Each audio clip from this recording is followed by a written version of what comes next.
Construction along 191. They expected the delays to be about 15 minutes. Others are seeing about 2 hours.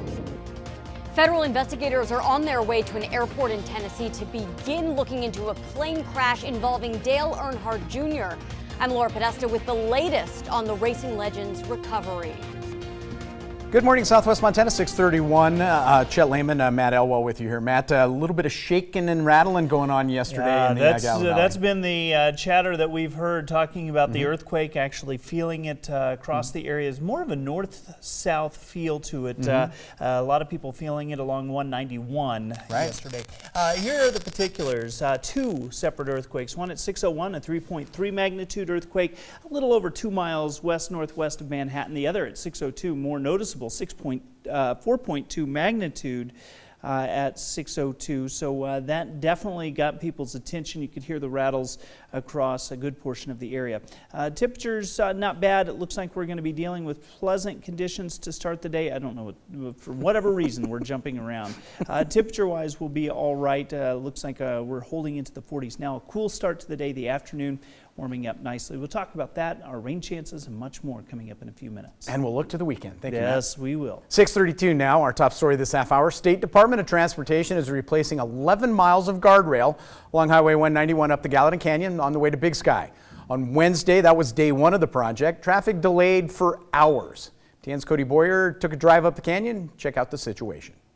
According to MDT, this construction project takes place over 11 miles of road, replacing guardrail essentially between here and Big Sky and Hell Roaring Trailhead. It's one of the most scenic routes to Yellowstone and a heavily traveled stretch between Bozeman and Big Sky. Orange cones and orange signs are starting to now dot 11 miles of it. The Montana Department of Transportation started all of this yesterday, aiming to replace guardrails along the entire stretch. But according to MDT District Administrator William Fogarty, yesterday didn't quite go as planned. Fogarty says wait times that were expected to only last about 15 minutes stretched on to over an hour. One driver reported over 2. Fogarty says this was due to high traffic volumes and not enough timing between red and green lights. I buckled myself in to see how it was today. I haven't quite got up to the construction area yet, but I can already tell that traffic is starting to get a little bit more crammed. I saw the line well before I could see the light. I started my stopwatch. The first wait was only about 3 minutes. The second, nearly twice as long. Then the third, just over 10 minutes. The fourth, over 15. Getting like some jumping jacks because we're stressed out. Serena and her friends found themselves stuck in the clog too, and 2 of them had somewhere special to get to. Yeah, I got a wedding to go to and I'm in it, so hopefully it's not too long. Their wedding. Yeah. You guys' wedding? You guys are getting married? The good news, no 2-hour-long waits like Wednesday, something MDT recognizes. Fogarty says the department is working hard to improve traffic signal timing and make wait times shorter. Now, the crews working on this project tell me that they are still estimating for this to be all done by sometime in mid-November. In Big Sky, Cody Boyer, MTN News. Cody tells us that construction along that stretch will take place between 7 a.m. 7 p.m. every weekday until it is completed. In other news this morning, retired NASCAR driver Dale Earnhardt Jr. and his family are safe after the plane they were on ran off a runway in Elizabethton, Tennessee yesterday afternoon. Federal investigators are now on their way there to try to figure out what happened. CBS's Laura Podesta has the latest this morning from New York. Dale Earnhardt Jr. and his family can be seen running from the fiery plane wreck just moments after the plane ran off a runway in Tennessee. You know, you hear the saying all the time, the Lord works in mysterious ways, and you just have to believe it. 2 pilots, the racing legend, his wife Amy, their 1-year-old daughter, and their dog were on board. All made it out safely. Under the circumstances, we're extremely blessed and fortunate. Officials say the Cessna jet rolled off the end of the runway, through a fence, and slid onto a highway. It started leaking about 1,000 gallons of fuel. Earnhardt was attended to by paramedics on the scene. What's your name? You do look like him. The 44-year-old was then taken to the hospital and later released. It's Earnhardt! Earnhardt retired from racing in 2017. He was on his way to nearby Bristol Motor Speedway as a TV analyst for this weekend's race. He's probably one of the number one, idols that anyone in racing, could ever have. So to know that he's okay is definitely huge. Known to his fans as Junior, he took the checkered flag 26 times in his career. He's also the son of the iconic Dale Earnhardt Sr., who died in a crash while racing in 2001. Dale's a little legend around here because of his dad and everything he did for NASCAR, so it's really good to hear that he's okay. Earnhardt is taking this weekend off from broadcasting to be with his family. Laura Podesta, CBS News.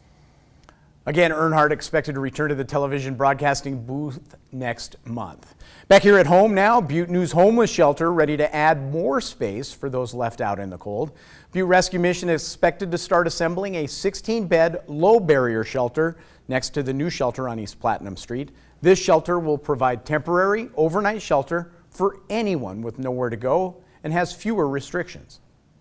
This low barrier means that we accept people who are truly in need. So if somebody comes in and they're intoxicated or they're high, we're going to provide them with a safe, warm place to sleep and a meal and hopefully help them get on their feet.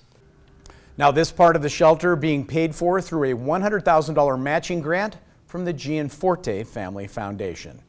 Also, another stretch of road closed off for construction in the Bozeman area. Crews are working on Davis Lane to the northwest of downtown, expected to cause some traffic slowdowns in that busy area.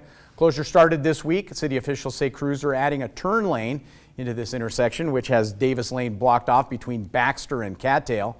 Many are telling us that this, coupled with the detours from Cottonwood and Ferguson to the south, making the detours nothing more than confusing. Please, please follow the detour routes. They're there for a reason. They're going to direct you on the arterial roads or roads that our engineers have determined are the best suited for handling that level of traffic. And please be respectful of the residential areas that are in and around these construction zones. Officials add that if you want to avoid the area, which includes the Gallatin County Regional Park, do so if possible. Shifting gears a bit now, hundreds of bike riders are killed every year in traffic crashes. More bike lanes are popping up in U.S. cities, but are they making cyclists safer? CBS's Lisa Mateo takes a closer look. Last month, a 30-year-old woman was killed riding her bike in New York. Police say the cyclist swerved when the door of a parked van opened, and she rode into the path of a tractor-trailer that hit her. The number of people riding bicycles in urban areas is on the rise, and so are accidents. Deaths are up 25% since 2010. In response, cities have been building more protected bike lanes that separate riders from traffic with barriers like parked cars or posts. A new study from the Insurance Institute for Highway Safety looked at how effective they are. We found that all bike lanes are not equal. Lead researcher Jessica Cucino says lanes completely separated from traffic, like a greenway, are the safest. But risk grows as riders interact with cars. We found that protected bike lanes that had a lot of intersections crossing them or a lot of alleys or driveways tended to be the riskiest, as well as two-way protected bike lanes that were along two-way streets, and those can be challenging for drivers to turn across. Devin Ahmed is very familiar with this problem. I have been hit 4 or 5 times in the last year and a half by vehicles turning left. James Verdesoto says pedestrians can also cause crashes. A lot of people are not aware that they're walking in bike lanes, and a lot of people are on their cell phones. The study found overall there were fewer injuries on the old-fashioned painted lanes, but that's because they're usually in less hazardous areas. It seems that overall protected bike lanes are doing a good job of preventing the worst kinds of injuries that we're seeing. Researchers say cities need to consider where they put protected bike lanes to ensure bike riders stay safe. Lisa Mateo, CBS News, New York.